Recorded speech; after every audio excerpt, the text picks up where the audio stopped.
Good day. Welcome to Community Collaborations, Engaging and Mobilizing Allies. My name is Jove. I'm the project coordinator for CCUS Skilled Trades Workplaces, engaging and mobilizing men as allies to prevent and end gender-based violence. On behalf of CCUS, it's a pleasure to welcome you all here to learn about our experiences working on this project.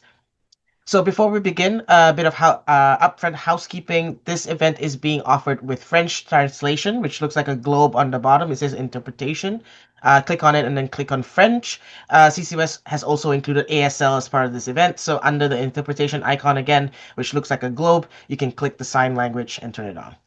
Questions can be added to the chat, and these will be addressed at the end. So to begin, I'd like to acknowledge that our greater science, engineering, trades, and technology communities situated on the ceded and unceded traditional territories of First Nation, Inuit, and Métis people from coast to coast to coast. CCUS respects and affirms the inherent and treaty rights of all Indigenous peoples and their relationships to these lands, and will continue to honor the commitments to self-determination and sovereignty made to Indigenous nations and peoples. CC West acknowledges the historical and present day oppressions, including violence and genocide, of the original peoples, their lands, and cultures.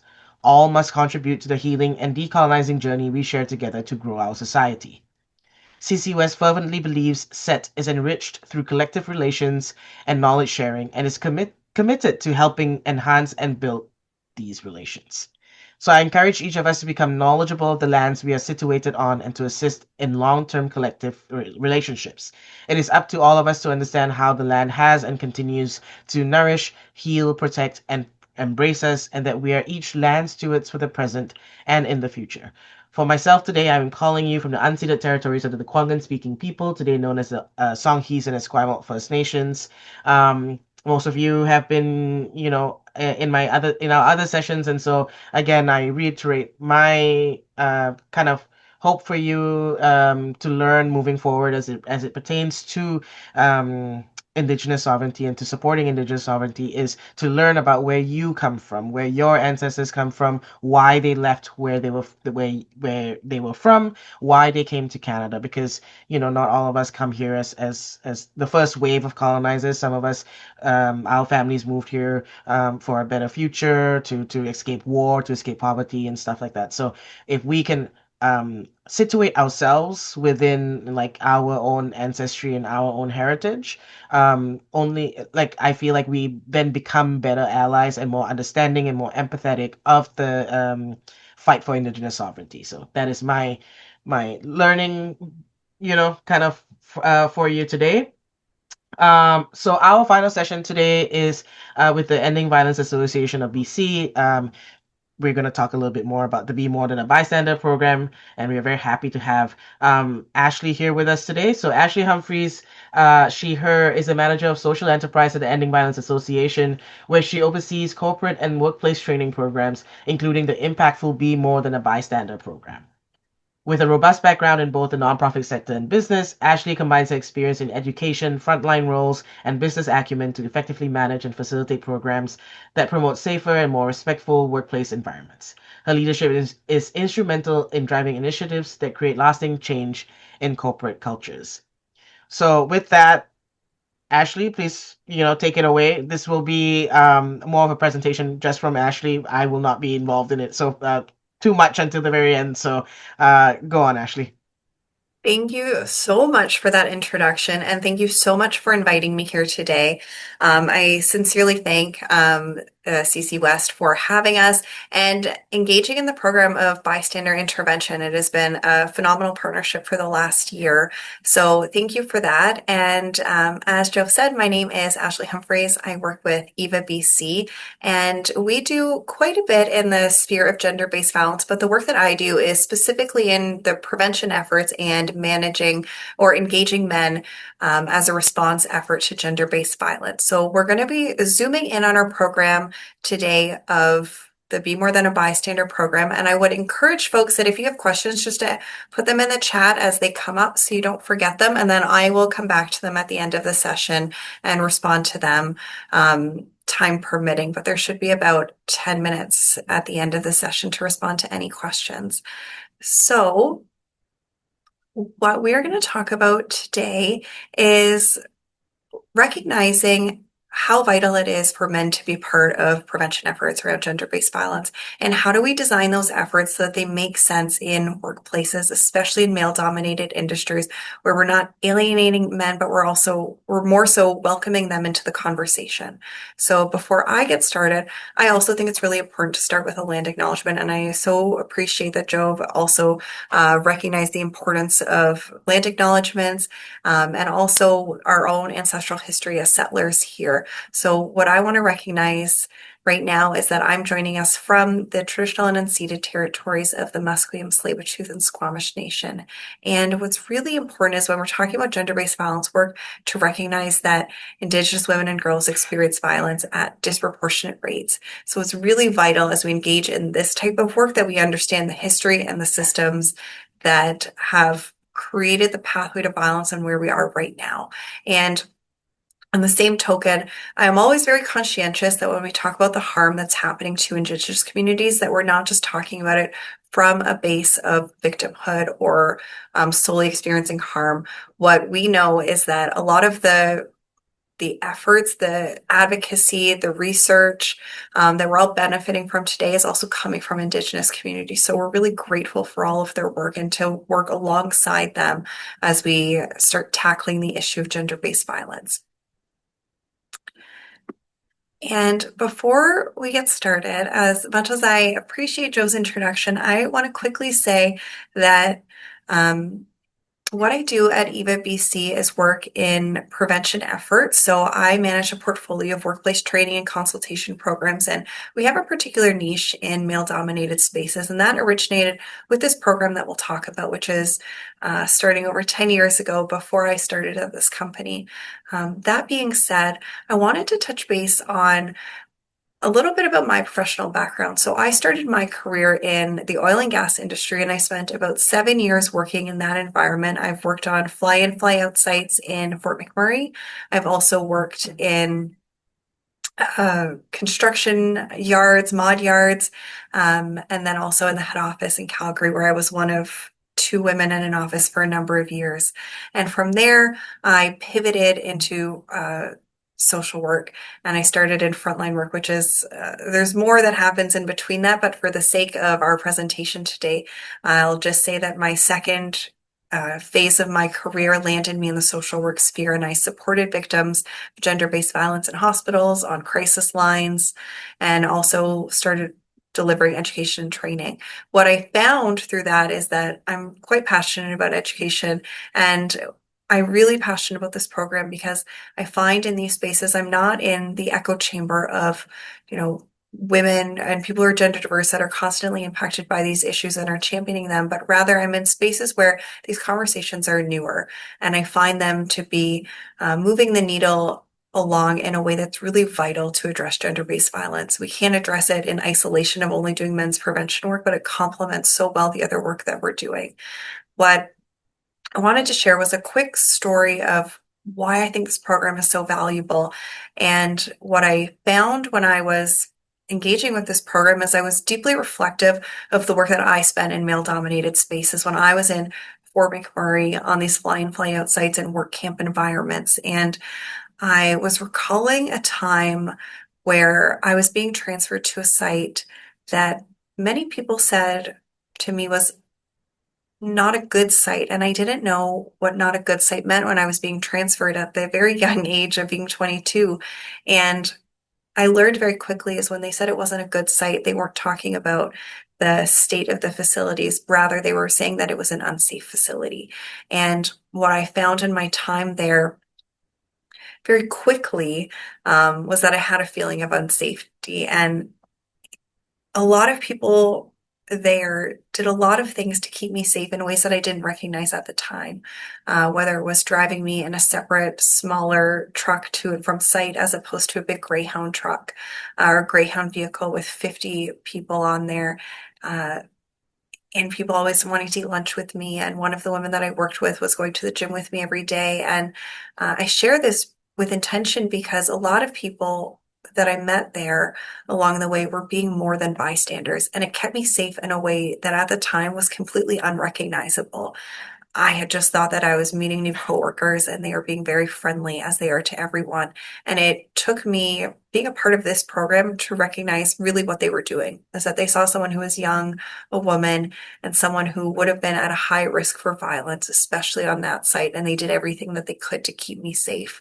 And I think that's the value of this program is that it's small actions that often go unrecognized, but that have a huge life lasting impact of keeping people in the trades, of keeping people safe at work. And it's something that I wholeheartedly believe in, especially in reflection of some of my earlier experiences in these environments.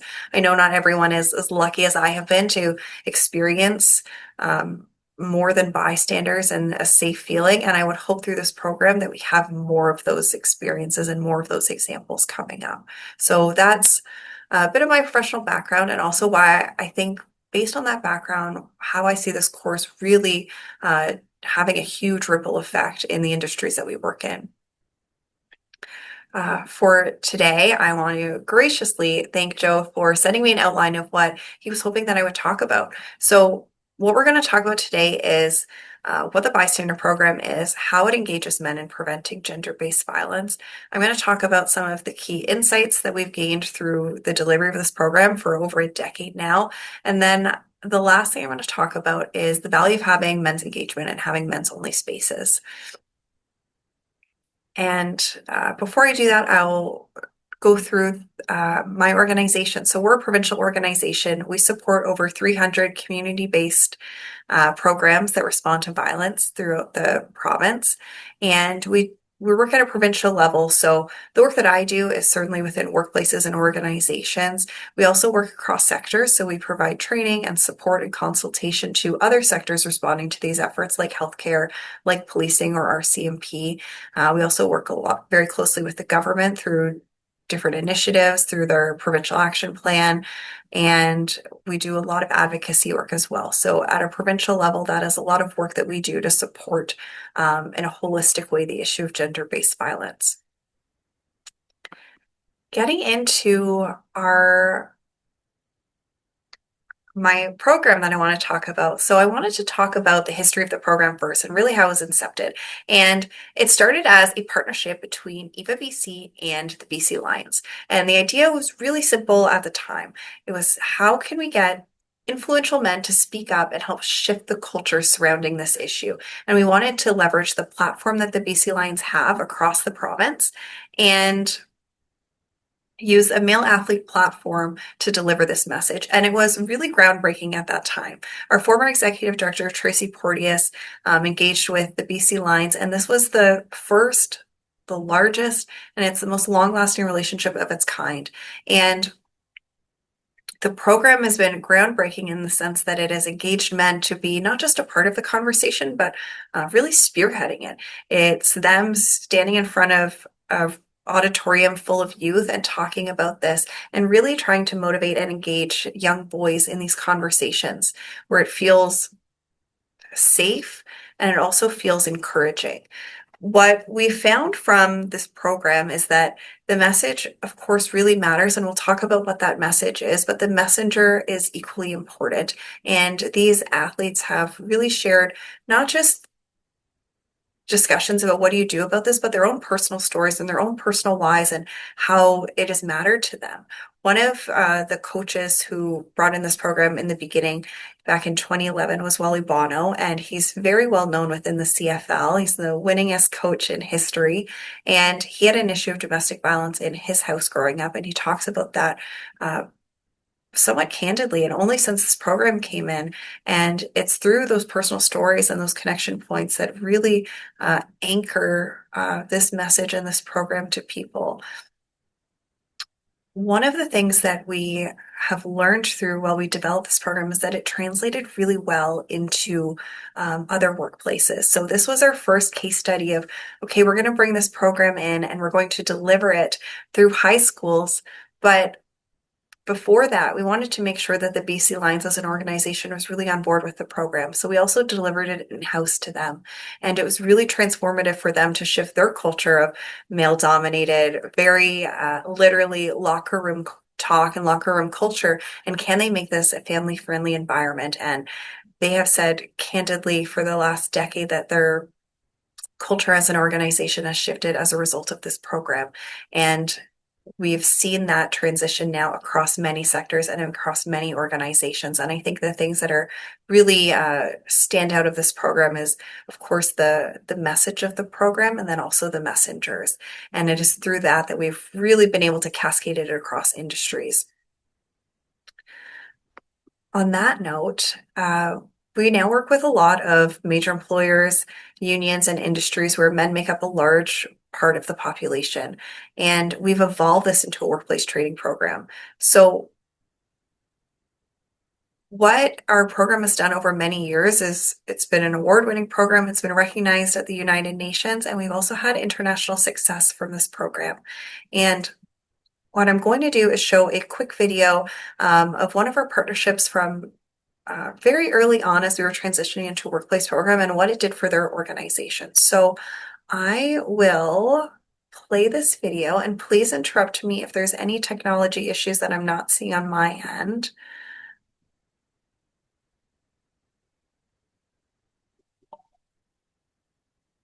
Well, I think it's really important as a professional football team where it's a male-dominated organization and the resource sector, which is male-dominated, that we both become part of the solution.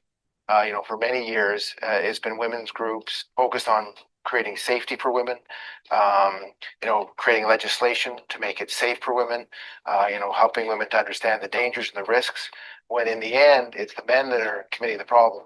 And so we need to be part of the solution. So I think both the resource sector and the football sector have a tremendous opportunity to be part of the solution. And by extension, I think our oil and gas industry has that same ability. We have the same professionals. We have the same, goals in some cases as professional sports teams.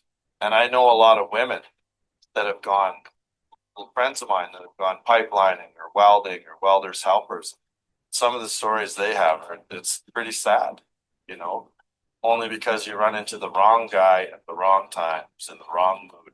One of the tragedies of violence is not only the harm done by offenders, but it's also the silence of everyone else. I'm not going to stand idly by and say nothing, because by doing that, I'm saying that it's okay. Anybody can be more than a bystander. It's as simple as just speaking up and taking a stand.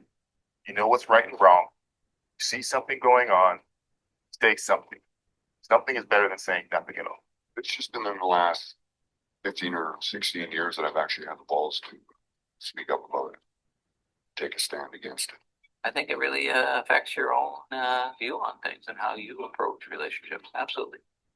Good thing. I have some passion around this because I guess as a husband and a father of three and a grandfather of one thus far, is if I can make a difference within society to protect my family and protect those loved ones of my family, then maybe I've made a little difference in this world. That'd be pretty cool.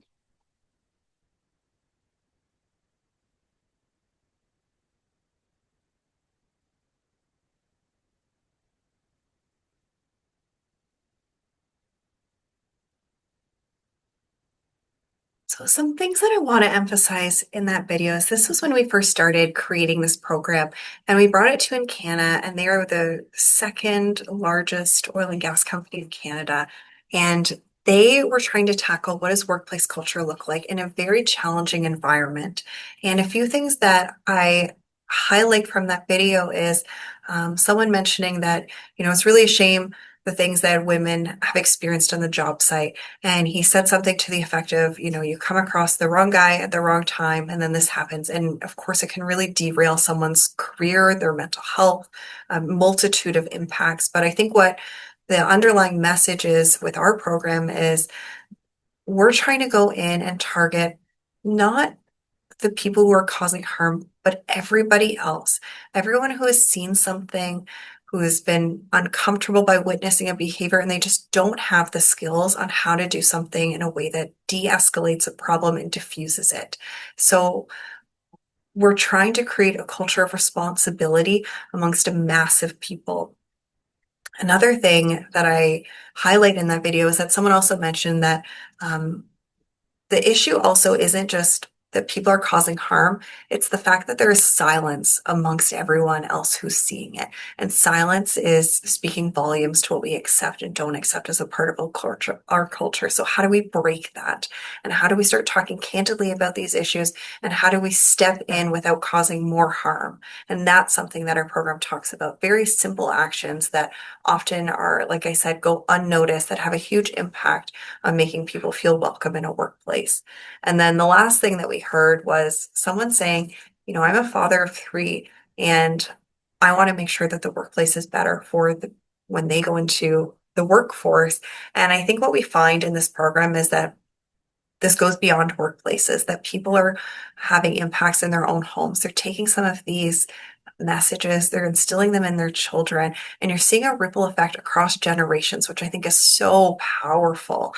And often, because when you talk about gender-based violence, it's deeply personal.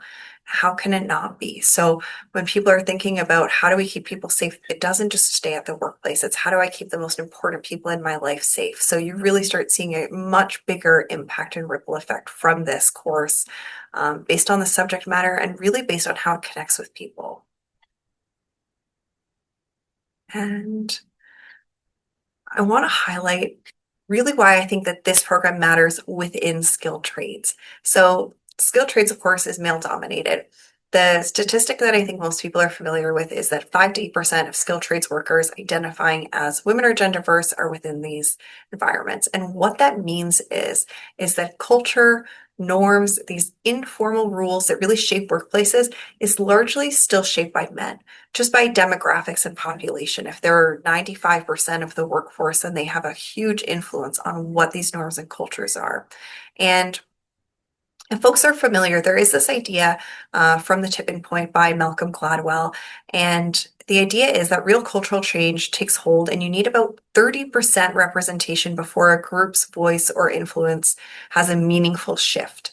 And that means that in practice, if, again, women are making up such a small percentage of these populations, that expecting a small group to change a workplace norm on its own is unrealistic. So reaching 30% of a tipping point in trades would take decades to equalize these populations. And essentially, the solution right now is we need to engage men. It's essential. It's vital. So engaging men has the greatest ability to shape workplace culture, to challenge harmful behaviors, to support respectful environments, to act as bystanders and allies. And we really need a critical mass to be a tipping point for change.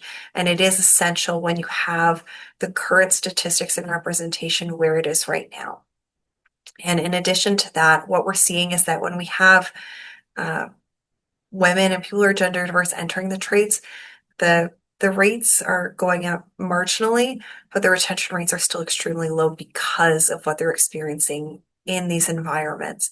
And something that I know to be true in gender-based violence is that one of the biggest reasons, especially within intimate partner violence, that people stay is because they don't have the financial means to leave. And I think that is the greatest opportunity that trades offers women, in addition to others, but the greatest of being that they can financially leave a situation that feels unsafe. And it creates an opportunity for financial independence, for freedom, for safety. So it has a greater bearing than just a career on people. It can actually really change their life and change intergenerational harm that's happening in the household. So I see this as a vital, not just in our workplaces, but societally as we start to address these issues. And then to talk about our program. So I've been talking around our program a lot and where it started and where it's going. And I really want to zoom in on like, what actually is this program? So our program is a really powerful education training program that is delivered to workplaces and folds in awareness as well as bystander intervention. And how it looks in practice is there's two primary types that we deliver. One is leadership and employee training, which is what we call our core model. And it's a 90-minute program that goes through workplaces. We've delivered this program to a lot of employers. Some notably is BC Hydro and Fortis BC, and it has swept fully across their organization from a top-down effect, starting with their leadership all the way to their frontline workers. And they have a huge quality of message. They've invested in this program and they've made meaningful acts to really embed bystander intervention as part of a shared responsibility in their workforce. And the second thing that we've done is created a train the trainer program, which is how do we build internal capacity for organizations to take on this program and sustain it over many years. And we found that this works really well with smaller employers. It's a lot more cost effective because they take this program once and then they're able to deliver the program in-house for many years to come. It's also a lot more sustainable if you have a remote workforce. So if people are all over the province in remote areas or across the country, this is an easier solution for them. What I think is the most valuable for the Train the Trainer program is that it creates these internal ambassadors, and you have people going into workplaces that are championing this program because they've gone through a 3-day, very transformative leadership training to be a part of this. So the longevity of it, I think, really lasts when you have people that not only want to deliver this program, but want to be a part of every conversation for respectful workplaces. And I've seen that with our Train the Trainer program. People have stayed up to date with me for the last 4 years and kept in touch with all of the initiatives that they've spearheaded in their workplaces. So I think both programs have a lot of value and they complement each other really well. And often we offer a blended program for employers as well. And then in addition to that, the last thing that I wanted to mention is that we customize a lot of our content so that it works across many different sectors, whether it's healthcare, corporate environments, or within trades environments. And then I want to zoom in even closer and look at what the message of our program is. So bystander intervention training is one of the most effective ways to address cultural norms in a workplace. And a lot of research suggests, again, it's because you're not targeting the people that are causing harm, which is typically a smaller percentage of a workforce. And you're also not targeting people that are experiencing the harm, but you're targeting the massive, about 80 to 90% of a workforce that just doesn't know how to address these issues in a way where it's de-escalating, diffusing a situation, and supporting someone. A lot of the times people have barriers of, I'm fearful for retaliation. I don't want to lose my job. I don't know if I'm interpreting the situation correctly. I don't know if I say something, it's going to make it worse when I want to make it better. I don't know if my presence will just make the situation even more uncomfortable and they want to avoid it. Fear of really cascading through many issues of doing the wrong thing, fear of it coming back to you, fear of many, many different issues. And what we found with this program is that a lot of people already have the tools and they already know what to do, but it's inspiring the confidence to do that and creating that shared responsibility amongst all of your peer group that when you come into our training, you really start as individuals, but you leave as a shared collective where you're all agreeing to a new social contract and you all are agreeing that you're going to do something when you see something that's harmful. So our program switches the pattern of asking, why didn't someone stop it, to asking the question of what would make it easier for someone to step in. And that is our goals. How do we alleviate all of those barriers that we're talking about, create confidence in small moments, and really inspire people to do more in their workplaces? And the paradigm shift that we're really asking people to have is to change from thinking of this as an expectation. If you're a kind person, if you're a nice person and you want to do the right thing, to really embed this into your organization as a leadership expectation, that this is an expectation of you going into the workforce and not through positionality and authoritative influence, but who do you want to be in the workplace? And that this is a part of your role going forward, so that at the end of the day, it's not something that if you have the time to do it, but that it's actually one of the top priorities in a workplace. And it has benefits from an employer and employee perspective. So the themes of our program are threefold. One, we give people awareness, like what are the issues that we're trying to tackle? And the second thing is giving them the tools on how to tackle them in terms of bystander intervention, whether that is a direct approach, an indirect approach, uses distraction. We try and create a toolkit that makes sense for anyone's personality. We don't expect anyone, which I think is commonly the fear that if you are a non-confrontational person, that the only path forward is a really direct and assertive approach. And we're not expecting people in a certainly 90-minute program to change their personalities overnight. So it's not a one size fits all approach. It's how can we take where you're comfortable and then give you a tool that matches that so that when a situation arises, you feel comfortable doing that. And when we talk about a culture shifting approach, we're really talking about addressing a lot of the lower levels of harm and making sure that they're addressed in the moment so they don't escalate to things that are a lot more harmful. Commonly, what I hear when we deliver these workshops is people saying, if something was really bad, and they describe an example of XYZ, then I would do this. And my response is always pretty much the same of like, certainly people always want to exercise a lot of influence when things are really harmful and it's more obvious. The harder thing to do is to exercise influence on smaller behaviors that are extremely harmful and have led to that more violent behavior. And I think of it like running a marathon.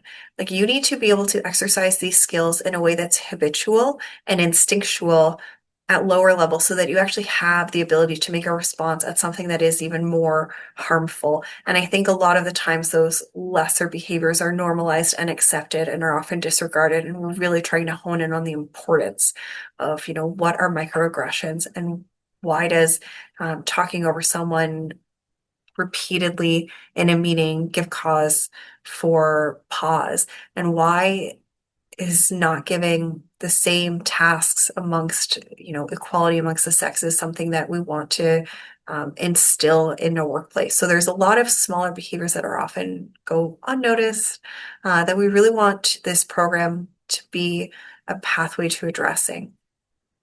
So I think the tools that we give people in terms of intervention are extremely vital. And that's really what people are looking for, something that feels practical to them. And the next aspect that I want to talk about is this program specifically talks about men's engagement. It talks about having men delivering a program in male-dominated spaces where the majority of the folks are men. And what we know to be true is that men are often in influential roles, again, by demographics of being 95% of the time, they are, that is the primary demographic in their workplace. And what we want to do as we approach this is we want to engage men without defensiveness, and we want to frame it as an opportunity for leadership. And I think that is what our program does really uniquely is when we go in and you talk about an issue of gender-based violence and you start saying things factually that are true. When gender-based violence happens, the majority of the time it's happening to women. And the majority of the time, 97% of the time, if it's happening, men are the ones choosing to cause harm. But it does fall into the path of it's not everyone in a workplace. It is a small percentage of men that are choosing to cause harm. And there's a responsibility amongst the rest of across all genders to step in and do something about it. So we don't want to create defensiveness in the room or blame, every person that's in these environments and create harmful stereotypes as a result of it. Men aren't the problem, but there are areas within masculinity, within these male-dominated sectors that are problematic that need to change. And our goal of the program is to really welcome people into the fold of this. We want to call people in. We don't want to call people out. And we really want to create a space where they feel comfortable asking questions that they don't always get a chance to ask.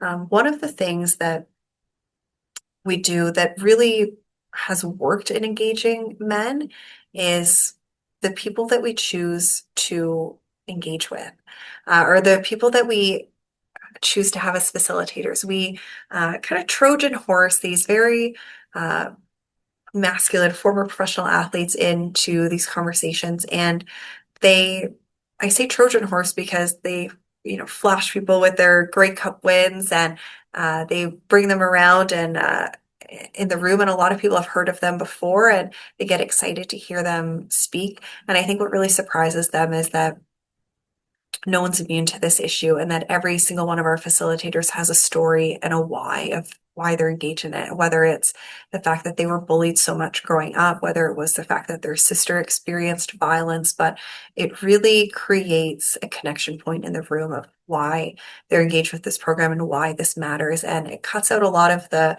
dismissive remarks that you get when you talk about respectful workplace programs, because this really matters to people and it really matters for personal reasons. So we have a really great group of people that are leading the conversation in these rooms, and the outcomes are always the same, that people are captivated by them, they're captivated by their stories, and they also feel they also can see themselves in them as well. Often when we have our train the trainer programs, we give people an opportunity to share what their personal whys are, and you would never think on the forefront that you would have as much in common with people as you do, but people are always sharing stories of this happened in my family growing up, or this happened to my partner and it's really impacted our relationship and X, Y, and Z. And you start again leaving a room with a mutual like shared experiences, which I think is not as common for men. One of the things that our program does that is something I wanted to address is in our Train the Trainer program, a lot of our programs have men's only spaces, meaning that we are only facilitating towards men. And then the output of that, when they bring it back to their organization, is to facilitate across all genders. And a lot of people ask me why we choose to do that. And we don't only do that, but it's an option. And we talk through it with companies because what we're trying to craft is a space where men have the opportunity to ask uncomfortable questions that they don't always feel comfortable about, and they've never engaged in the subject matter before. And we want to create a space where they feel comfortable enough to ask those hard questions, and through that discomfort, it creates a pathway to allyship.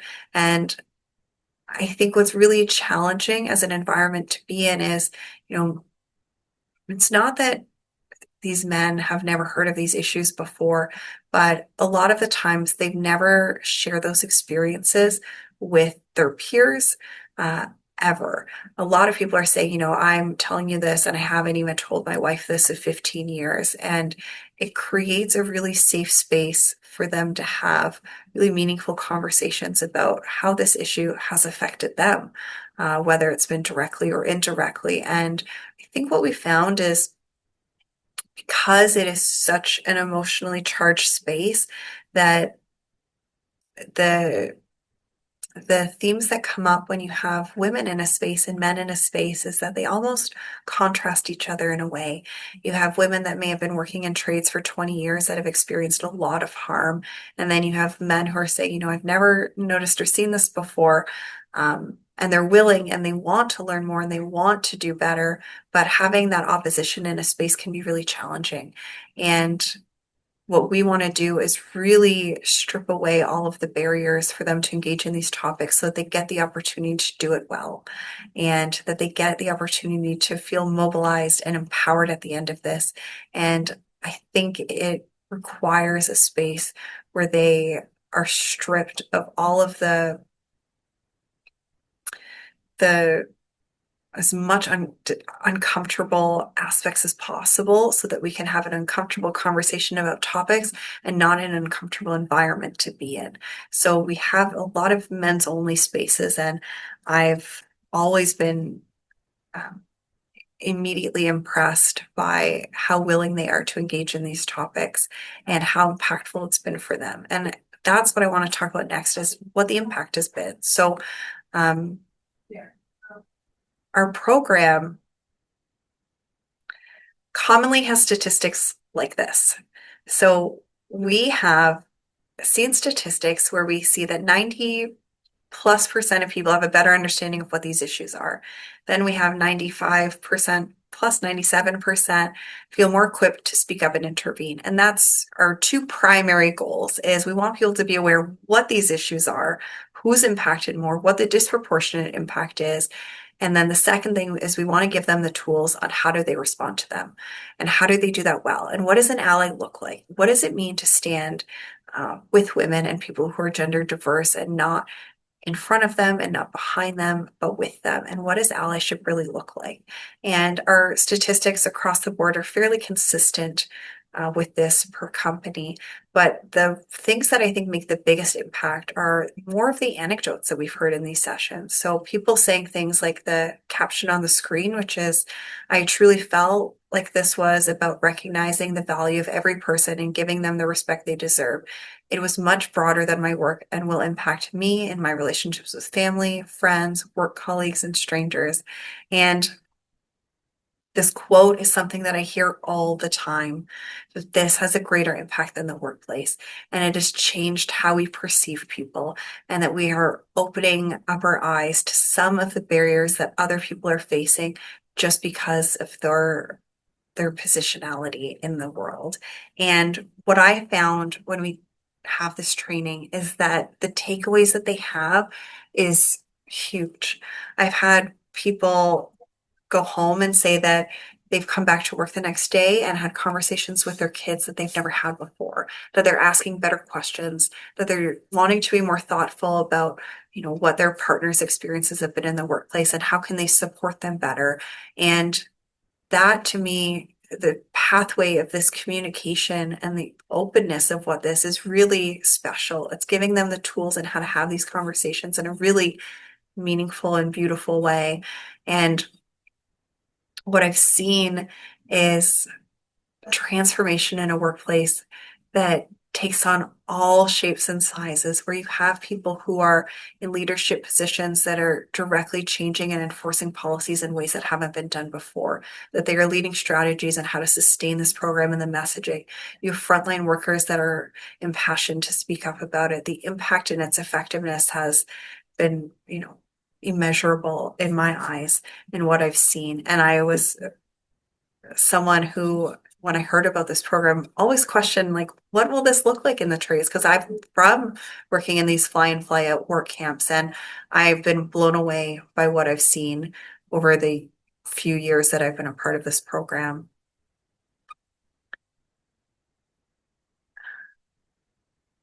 And the anecdote that I wanted to share that I find to be really powerful is we often share this with our trainees, and we ask them, what would you do if you saw this? And every hand in the room goes up and they have millions of things to say. And I would do all of these intervention aspects, and they say with urgency, this is life or death, this matters. Not everyone knows how to swim, so I'll send a flotation device out, or I'm a great swimmer and I'm a lifeguard and I would jump in, and you kind of see the spectrum of things that people would do, and everyone is responding with urgency. And the greatest thing that I've seen in these trainings is a lot of the time we ask the question following this up of, what would you do if you saw sexual harassment in the workplace? And initially, no one really knows, and it's crickets in the room. And by the end of the training, everyone has an answer for that question, and everyone's answer is different, and everyone is answering the same issue with urgency that they hadn't done before. And to me, that is the greatest thing that can happen from our training, is to start really seeing the seriousness of every single incident that's happening in a workplace and have a spectrum of things that they can do about it. So, key learnings that we've had from our program is that through the years of delivering the Bystander program, we've always noted that men want to help. Anytime we bring up this issue, there's a lot of really good people that want to do great things to make the workplace more supportive, but they lack the tools and especially the language. The language is something that's changing so rapidly all the time that a lot of the times people are not able to keep up with it. So we impart them with, the tools, the language, giving them accessibility to enter into this field. We've also noticed that peer influence is one of the strongest drivers of change. A lot of times there's a deflection point in workplaces of, our policies are, not being followed, or we don't have policies, that we have conditions within the workplace where it creates unsafe environments. And I think this program really brings people back in from the deflection point of really real realities, but also coming back to the fact that everyone, even within those realities, has an individual responsibility, and that peer influence is still one of the most important drivers of culture change, despite some of the environments that are creating spaces that are unsafe. And we found time and time and again that if you blame people, you're just alienating someone from a conversation. And our whole program is sphered around how do we create a connection point and not blame them. And we also speak humbly and saying that no one who's talking at the front of our room as facilitators is perfect, that everyone has caused harm before, but there's a pathway to change. And we talk about it in the sense that everyone has the capacity to change and not everyone chooses to change. And that is two very different things. And we don't want to make people feel like they're being demonized for something that they may have done in the past when there is a pathway of correction for them. And we really can only see them being a part of our program if they focus on from more of a strengths-based perspective of focusing on responsibility. We also really want to create space for honest discussion. We want to people ask the hard questions, to be the devil's advocate in spaces. And I find that that is where everyone always gets stuck on, is that they don't want to ask the questions because they have a feeling that it's not going to be received well. And I think in our spaces, we always want them to. We always want them to ask the question that everyone else is thinking. And I think those hard conversations push the needle a lot farther than anything else we can do. So the common shifts that we've seen after our training is awareness of what these everyday moments look like and where intervention matters and how to do it effectively. We have seen people with increased confidence to speak up and interrupt harmful behaviors, and participants beginning to model leadership among their peers, and certainly the ripple effects, which I've already mentioned, beyond the training. And then the last thing that I want to say is that our key takeaways that I hope that you have as a result of this training is that gender-based violence requires active participation from men, and that the Bystander program focuses on responsibility and not blame, and that intervention is really helping to shift everyday workplace culture. And it's shifting them from all of the lowest levels of harm so that the more serious consequences of that don't happen.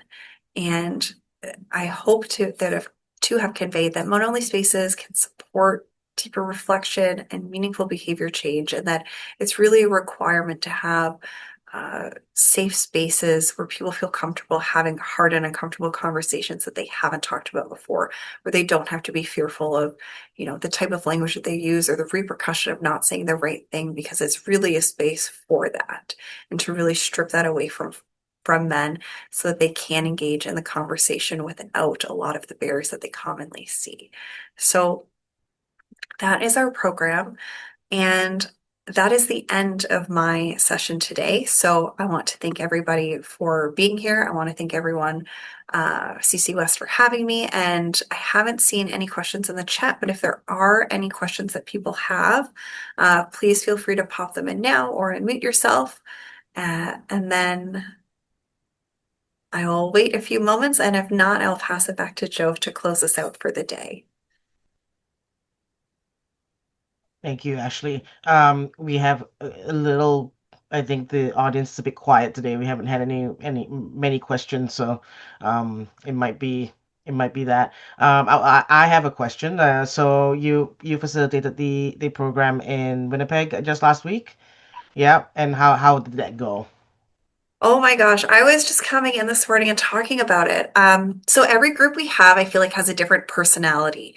Yep. So every group is different, and the conversations are always really shaped by the personalities of this group. And I went into this group not knowing what we were going to get, and I was blown away by what we talked about. There was a lot of thoughtful conversation that came from the participants about the impacts of colonialism in Indigenous communities there. And they spearheaded that conversation and drove it in a much deeper way than I would have ever expected. We had participants that would come and share their personal experiences as someone who is Indigenous, and then also folks that were settlers that were sharing what they need to do and what their responsibility is. They came up to me after the sessions. They had their own personal land acknowledgements that they were proud that they had written themselves and had reflection points within them.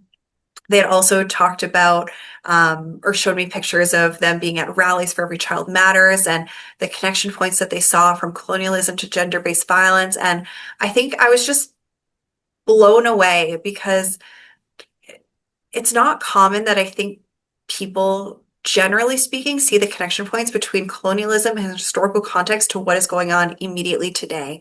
And the activism that I saw from this group was unbelievable. And they had multiple people coming in wearing T-shirts from Every Child Matters. They had T-shirts from Murdered and Missing Indigenous Women. And the advocacy that I saw from this group was incredible and interesting that they were not all from the same company. It's not like we had a collection of people that all knew each other and were coming in from the same cultural norms. We had people from maybe 6 different companies coming in, and they all had a really deep rooted understanding of the historical context. So I was blown away by that. And also, as an aside, one of the funniest groups that we've ever had. So it was a fantastic training. Lovely, lovely. That's great. Perfect. I will share that with with our partners. Um yeah, so yeah, I'm not seeing any questions here. So if you thank you so much for your time and for putting together this presentation and talking to us about Be More Than a Bystander. It is one of the programs that CC West has tried to scale from out of BC into all the other provinces that we work with. So, this is an example, I think, of I was saying earlier in an earlier session that there are so many toolkits, there's so many workshops, there's so many things already existing. We don't need to create new ones. We can look at best practices and then scale those, so that we can implement. We can jump straight into implementation rather than formulation. So, thank you so much, Ashley. And with that, we've come to the end of our event today. A special thank you to all of our panelists and speakers today for generously sharing their experiences with us and answering our questions. Inspiring the next generation and making a better space for them is an ongoing contribution to equity in SET, and we acknowledge and thank you for doing all of this work.